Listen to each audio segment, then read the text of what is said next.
Hey, we're continuing our series, Next Steps, 5 Growth Paths. And this week, we'll go through, we talked about humility. This week, we're going to be talking about reflection. And then we got community, generosity, and telling. So these 5 growth paths are something that we have here at Hillside that we believe if all of us together are taking next steps in all of these areas, these 5 areas of our lives, that if we continue to take next steps in that, 1, we will grow closer to God. 2, as we grow closer to God, we will all grow closer together as well. And so this is one of the ways that we try to encourage and equip you to take your next spiritual step, is to say, hey, we're going to take time throughout the year every now and then to talk about these different paths and talk about how can you take a next step, or what does it mean? Last week we were talking about humility. And today we're going to be talking about reflection. And, there's 2 different kinds of ways of thinking of reflection, right? Like for some of us, we got up this morning, we were getting ready, and we were looking at our reflection in the mirror, right? And sometimes we like what we see, and sometimes we're like, oh, can we dim the lights just a little bit, right? Or you think you're ready to go and you're like, okay, I'm good. And you look in, you're like, oh, wow, no, I forgot to shave this half of my face. Or whatever it might be, right? So there's that reflection of kind of seeing your reflection and that sort of thing. The reflection I'm talking about, though, is more of taking the time away and just kind of like, okay, I want to do some reflection of my own life, of who I am, and get some reality of just what's going on in my life right now. And last weekend, we talked about, a great person, the model is Jesus and all these. And Jesus himself, in Luke chapter 5, verse 16, it says this, but Jesus often withdrew to lonely places and prayed. Jesus, God, took time to get away, to have some time of reflection, to be able to say, okay, I've been in this activity. Oftentimes, after he's been with large crowds, you might see Jesus, that's when he would withdraw.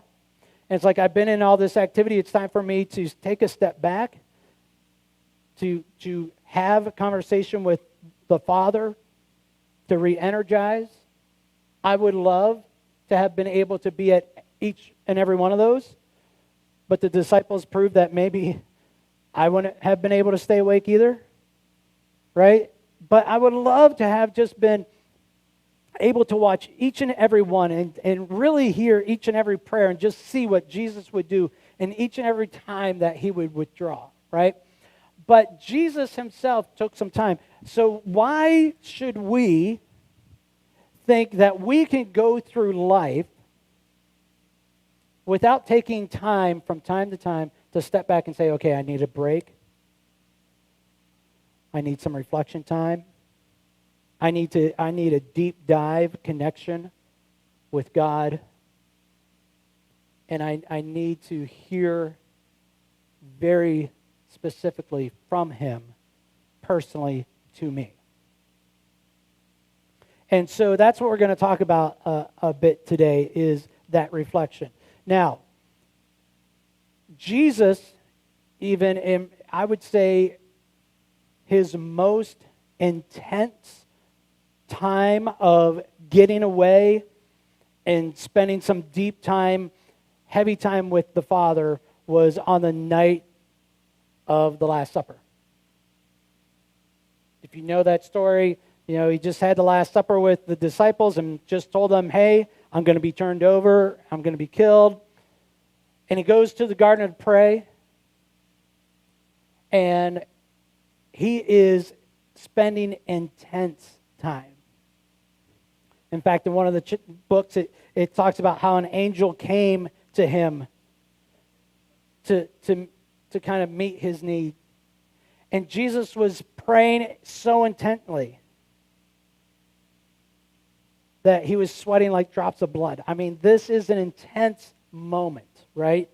This is Jesus knows what's coming, and Jesus is saying, okay, I need some time with you, Father. I need time with you, God. And what does he do? He says a really interesting thing. He says, look, if there is any other way that this can take place, if there's any other way that you can make it to where we can have your creation, our creation, where we can forgive their sins, where we can reconcile this relationship. If there's any other way, I'm in for it, but not my will, your will be done, Father. So here's Jesus, fully human, fully God, who is saying, okay, wow, I know what's coming, and if there is any other way, I'm up for that. But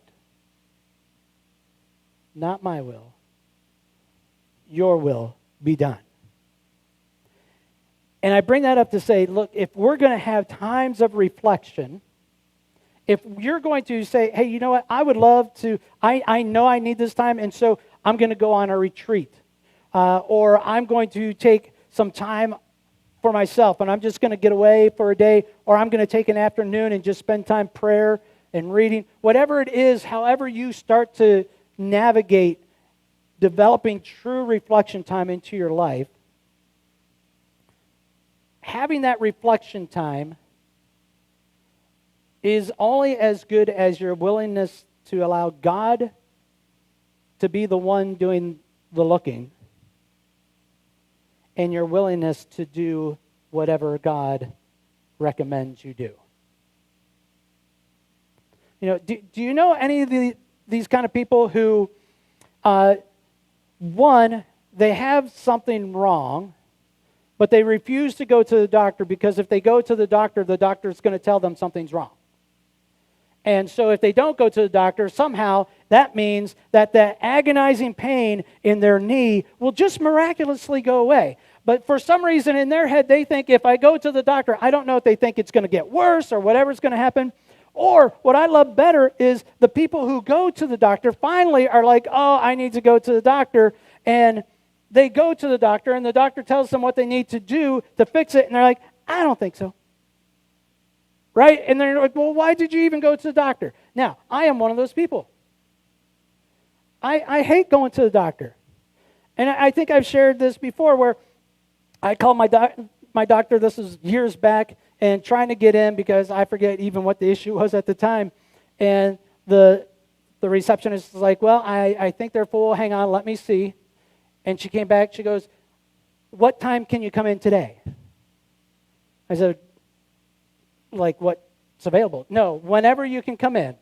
What time do you have available? I'm like, so I gave her a time. I'm like, how's that the case? She's like, well, I talked to the doctor, and he's like, oh, he wants to come in? Okay, this must be serious because he never comes in. Get him in here. I'm like, oh, that's cool and bad all at the same time, right? So I'm kind of one of those people. Also, when a senior in high school, sit back, relax, it's going to be a wrestling story. All right, so I'm a senior in high school. It's my last year of wrestling in high school, and I'm at this major tournament, and I'm doing well. And all of a sudden, for those who know wrestling, the guy shot in on me. I went to sprawl back, okay, which just means I'm basically getting my legs out of the way so that he doesn't take me down. And my toe got caught on the mat. And I really just hyperextended that thing really, really bad. And I was in misery. And so after the match, I go and I'm sitting up in the bleachers and talking to my coach. We're reviewing the match, and he's like, why are you not paying any attention? I'm like, because I'm in a lot of pain. He's like, well, what happened? I told him, he's like, well, let's take a look at it. I'm like, no, we take my shoe off, that thing's going to swell up. I'm never going to get this shoe back on. So how about we just tape the outside of it, we ice it and all that. And so I went the rest of my senior year just basically icing and wrapping that toe. Once the season was over, I went to the doctor. And I go to the doctor, and the doctor's like, well, I can tell you what you did, but there's nothing I can do now. Why did you wait so long? I said, well, what were you going to tell me to do? He said, well, I would have told you would have had to stay off of it for 6 weeks. I'm like, there you go. I said, it's my senior year. I said, I wasn't going to listen to you anyway. So if you would have told me stay off of it for 6 weeks, I would have went back to my mom and probably went, hey, he thinks I'm all right. Let's go. Right? Because I didn't want to give up. I didn't want to listen. I knew I wasn't going to listen to him. So there was no point for me to go to the doctor until I was like, okay, now it doesn't matter what he says. We do not have the luxury to do that spiritually. It is too vital and too important for us to put off our spiritual health. We need to be willing to make the time. I will say, not find the time. If you're just trying to find the time to schedule regular times of reflection, you will never find it. It's kind of like, it doesn't matter how much storage space you have, you will fill it. And if you add more storage space, guess what? You will fill that, right? So any gap in time, you will fill with activity. That's just the way our culture is. You need to make the time to have reflection. I need to take the time and make the time to have reflection. But we also need to be willing to let God have a conversation. Let God truly examine us. And then we have to be willing to follow through with whatever God is saying needs to take place. You know, technology is wonderful, right? It's so awesome because you can go to the doctor now without going to the doctor. It's great. You can go to the doctor from your own living room. You can just have, one of those telephone conferences, and they're looking at you and you're looking at them, right? And you can have this whole dialogue with them, and it doesn't cost quite as much as it does to go to the doctor. But it's really interesting. As I was thinking about that, I thought, but, every time I go to the doctor, no matter what it's for, what's one of the first things they do? First, they want to weigh you. Then they want to see how tall you are. Then they want to take your blood pressure, your temperature, check your heart, make sure it's beating. I'm like, I walked in here, so I'm pretty sure that's working, right? They want you to take those deep breaths, and I'm always like, am I supposed to hold? Am I supposed to just like, or is it supposed to be a, I never know what to do, and I've never asked, but apparently I've been doing it right all these years, right? So they do all these things. They put the little finger puppet on you to see what your oxygen level is and all that, unless your hands are too cold, and then it doesn't work, which makes me worry about an apparatus that is checking your oxygen levels, that your finger has to be at the right temperature to work. Anyway, right? So they're doing all these things. Why do they do all these things? Because they're wanting to check, okay, for a person your age, your blood pressure should be in this range, right? Your pulse should be in this range, all this fun stuff. Your oxygen should be in this range, right? If your oxygen level is like a 2, we have problems, right? So they're doing all this stuff to check, but you can't do that over this computer or a phone. You actually have to be present in the doctor's office for them to check some of these things that are pretty standardized, that, hey, I can get a good gauge of where your health is, whether you talk to me or not, based on some of these numbers. Right? If I go in and they take my pulse and it's 200, they're like, oh, there is something wrong, right? But they're never going to be able to take my pulse with me just talking to them. If they take my blood pressure, they'll see whether it's high or low. If there's a fever, okay, there might be an infection somewhere. These are all indications, but we can only do that when we allow the doctor, the staff, and all them to actually perform some of those checks on us. But if we just do the teleconference, you know how easy it is to just go, I am feeling fine, right? I'm happy. Life is good. I don't know why we're having this conversation anyway. I don't know. And we can totally bluff. We need to be present with God during our reflection time, and we need to be honest and truthful. And we need to allow Him to truly search us. And folks, I'm not saying that's easy. I'm not saying that's comfortable. But I am saying it's healthy. I've shared this a few times, but there was a time when I was having headaches, and I went in, and it would have been real easy for me to go into the doctor's office and go, you know what, actually, it doesn't seem to be hurting that bad. It was hurting earlier, but I took a couple aspirin, maybe 20, and it seems to be not as bad anymore. So I'm sorry to waste your time. It'd be real easy for me to do that, right? But I had to be honest and say, look, something's wrong. I need you to really check this out. And, got the whole workup, got blood work, got the CAT scans, all that wonderful stuff. They find massive blood clot. Not what I wanted to hear. I wanted to hear, you know what? Pollen counts are really up there. It seems like it's allergies. Here you go. We'll just boost your allergy medicine, maybe give you some steroids to get you over the hump and you'll be fine. That's what I would have loved to have heard. But if he would have told me that rather than the truth, I might not be here today.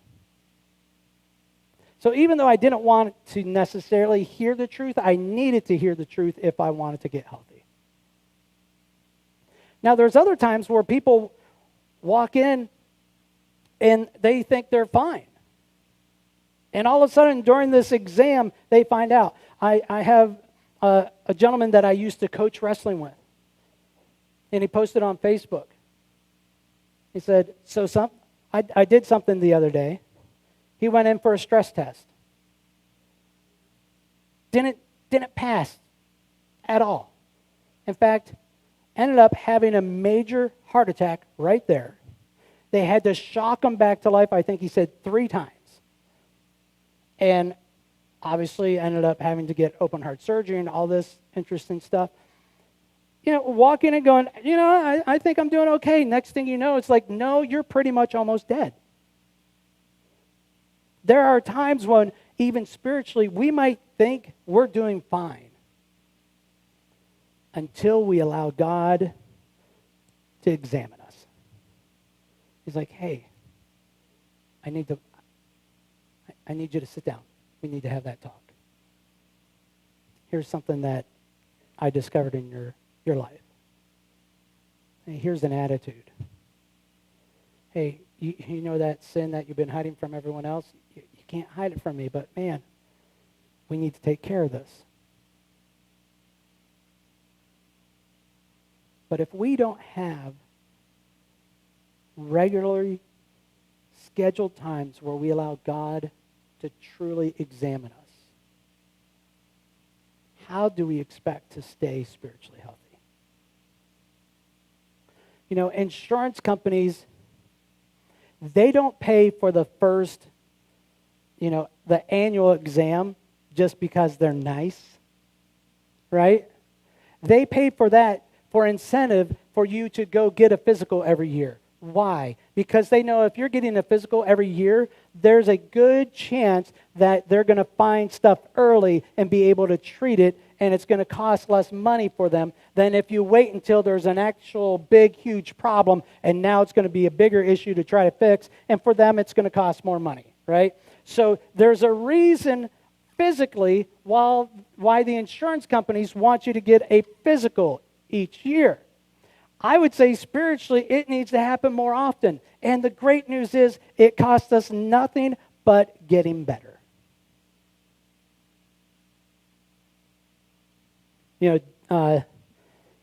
David, what an interesting person in the Bible. I mean, wrote a bunch of the Psalms, king of Israel. Shepherd boy kills Goliath, becomes a hero, becomes a murderer, an adulterer. Still classified as a man after God's own heart. And if you read through the Psalms, oh my goodness, the roller coaster that guy went through. Things are great, things are awful. Things are great, things are horrible. I love everybody, kill everybody. But the one thing that I love is that he was constantly asking God, search me. God, examine me.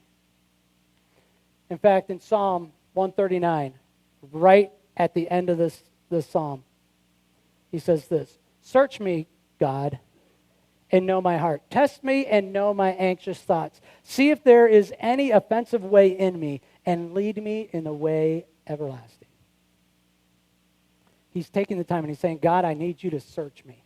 I need you to do an examination. I need you to shine your holy light upon me and just expose whatever needs exposed.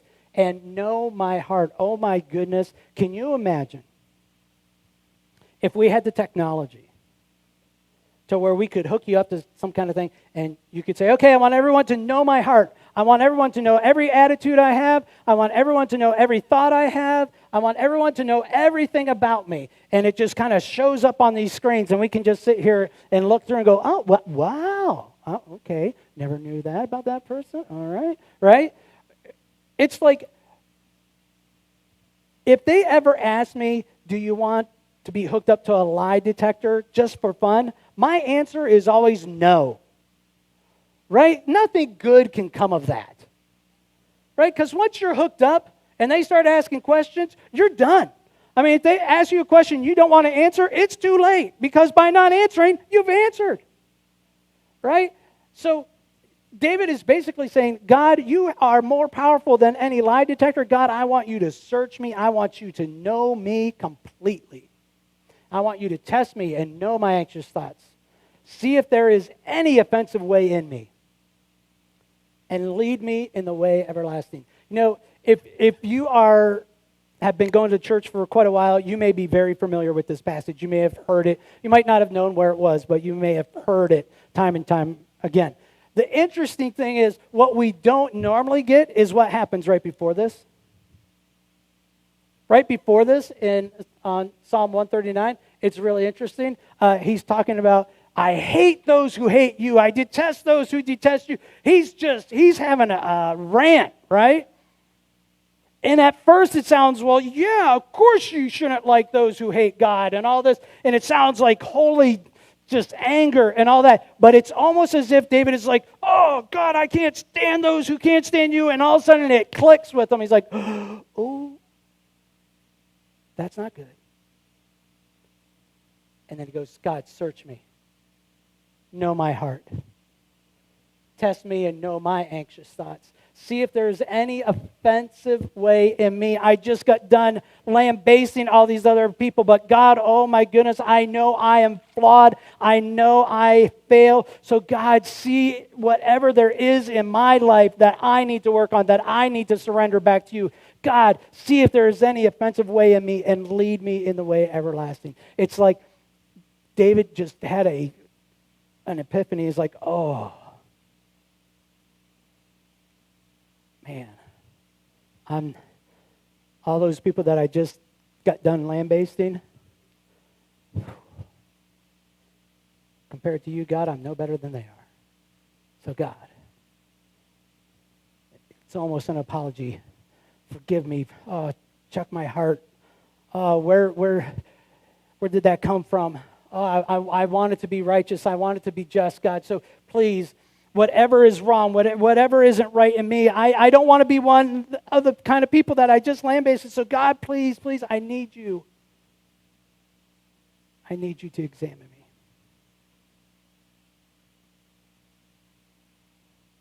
I don't take enough time. I don't make enough time to allow God to examine me. I need to schedule it more. And I'll tell you, as I was preparing this, oh my goodness, was I preaching to myself this whole week. I was just like, really? You're going to get up there, and you're going to tell everybody there, hey, you know what you need to do? You know, it's the whole do as I say, not as I do kind of thing. And so I've made a commitment,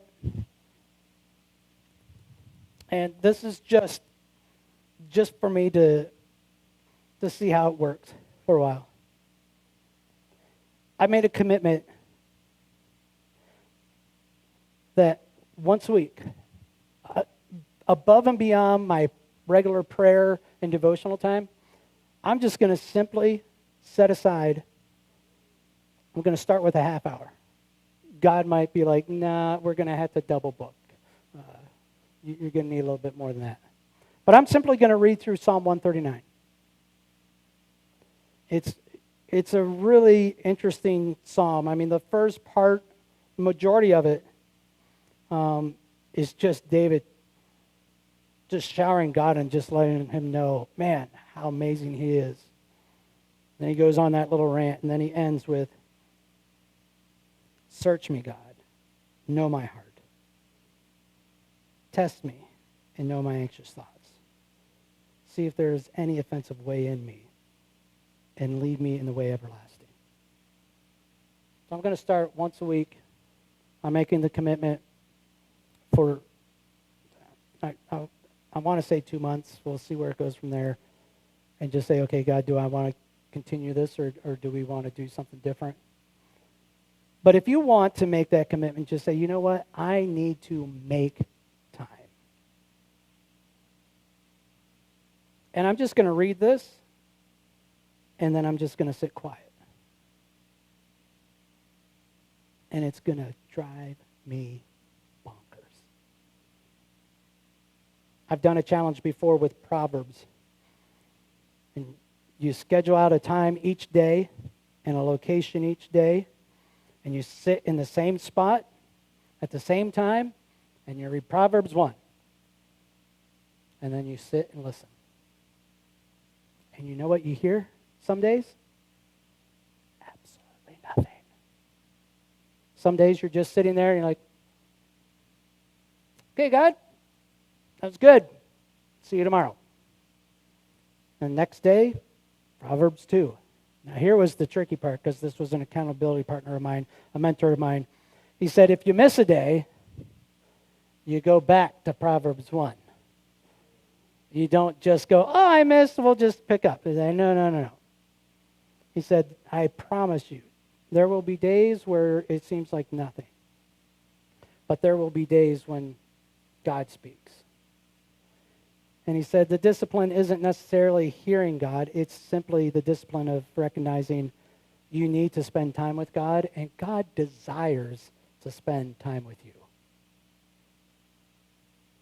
And so if you want to join this challenge, we have a bunch of these printed off out in the lobby. You can take one, or you can use your Bible app or just your Bible, whatever it is, Psalm 139.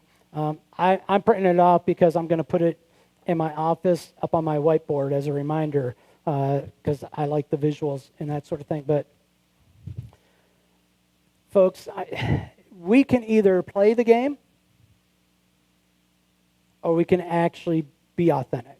We can come here and we can play church, and we can have a service, and we can sing songs, and we can do all that, or we can really mean what we say when we're all about engaging our community with the hope of Jesus Christ and encouraging and equipping people to take their next spiritual step. And the people are us as well.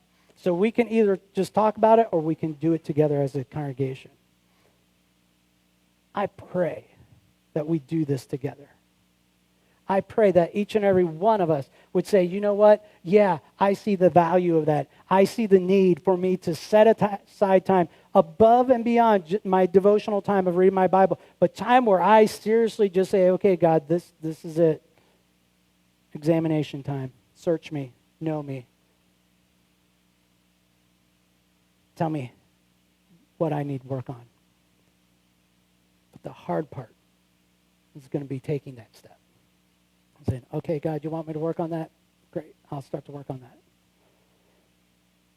I don't know what it will be for you, but I do know if we take this seriously, God will. God will meet us. And I know we all could use a visit to God's doctor's office. We all have room for growth. And as we grow in our relationship with God, and as we grow closer to Him, and as we grow closer as a congregation, and we're all taking that next step, oh my goodness, watch out, Cedar Rapids. As we begin to experience God's power in our life, it will just spill out to those around us. And I look forward to the day to where we are making such a huge impact to those in our community. So like I said, you can pick one up, you can come up with another challenge, but I would just say, figure it out and tell somebody what your plan is. Find an accountability partner. Someone who is actually going to ask you and not let you off the hook. I just basically told the entire congregation and whoever watches online what I'm doing. And so you have permission to say, hey, how's your Psalm 139 thing going? But make the commitment and then find someone that's going to hold you accountable and not let you off the hook. And let's do this together. Let's truly ask God to search us, to know us, and to help us take the steps we need to take. Let's pray. God, again, we just thank you for today. God, man, sometimes it's pretty easy to think, hey, I'm doing great spiritually. But upon further investigation from you, there's areas that definitely need some work. God, I ask that all of us would not see this as misery, but God, as an awesome opportunity for the Creator of all to spend time with us. God, that you're anxiously awaiting us to spend that time with you.